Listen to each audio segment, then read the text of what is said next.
Welcome to my most favorite section, color grading in DaVinci Resolve. So in the previous section, I showed you a lot of files which were a bit desaturated because they were filmed in Sony S-Log3. We're gonna be editing them, but we're gonna be editing them later because if I edit them now, it wouldn't make sense to you because I wanna teach you everything from scratch. So we're gonna be starting with some normal looking clips, okay? So what I can, and all these clips I have provided in the color grading folder. So yeah, really go check that out.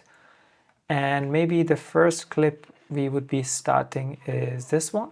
And I would just mute the audio because it's annoying. So yeah, we would go to the color grading page and this is how it should look, your color grading page as well. So in this chapter, I would just give you a brief overview so that it's not really overwhelming to you. In the left hand side, we have the gallery, remember, with few screenshots, and there is stills, there is power grade, there is timeline. So timeline would have all the clips that we used in our previous section if you are in the same timeline, and the stills that I would discuss later what the stills is. And then LUTs, so DaVinci Resolve has a lot of inbuilt LUT, and in DaVinci Resolve, we can also import your LUTs. So I have given you a lot of LUTs from my personal LUT pack, and I also have this really cool LUT pack from previous, from a previous subscription that I provided you for free. And I would also show you, of course, how to import the LUTs, but that's for later. And then we have media pool, where we have the same folder as how we had before. But the media pool and media pool is not really needed now because we are not in edit page anymore.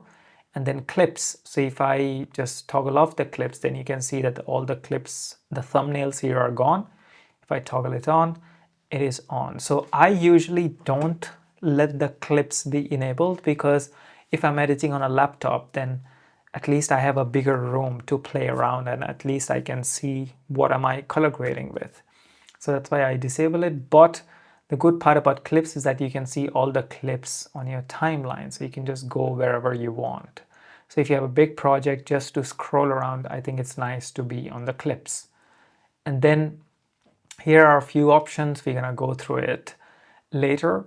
And then here is quick export. So another quick export of how to export your videos that we don't really use it. Then we have timelines. If you enable the timeline, you have a timeline in this little boxes. So you can still scroll through the entire timeline, which is not really handy for us now. So we're gonna disable it just to have more room. I'm also gonna disable the clips here. And then we have the nodes. So nodes are one of the most important parts of DaVinci Resolve. And I'm going to be showing you later what are nodes and how can we use them to make beautiful images. And after nodes, we have effects.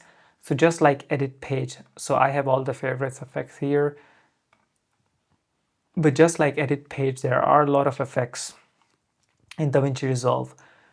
A lot of these effects are the same effects that we have in the edit page. And a lot of effects which is in the color grading pages are specifically for color grading. So we're going to be going through some of my favorite ones.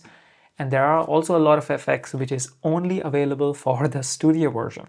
So there would be an entire section about all the cool features of DaVinci Resolve color grading page.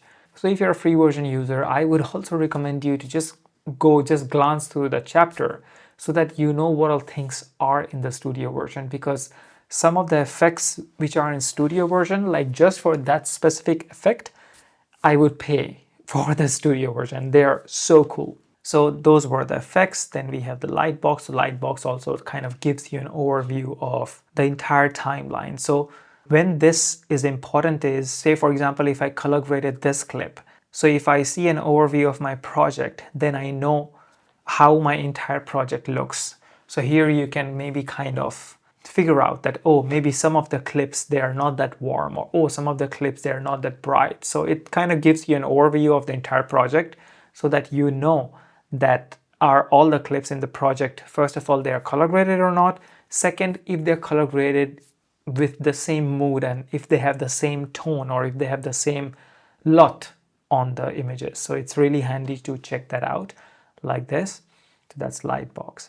And here we have all the tools. So all these tools we would be using to change the exposure of the image, to color grade an image, to kind of transform the image, or to track something on the image. So we would be doing a lot of stuff here. And this is kind of like a feedback of whatever we are doing. For example, if I increase the gain, you can see that this graph is changing. And yeah, so this is just like a feedback of whatever we are doing. So we are here at parade, but you can also have waveform, you can also have vector scope, you can also have histogram. So yeah, I leave it to parade, and I'm gonna show you later why do I leave it to parade. And then here we have the keyframing section. So just like edit page, we also do keyframing in the color grading page, but I'll show you later, don't worry. And then we have at the bottom, different tabs. So that was an overview of color grading page in DaVinci Resolve. And in the next section, now we're going to be discussing what is a node tree.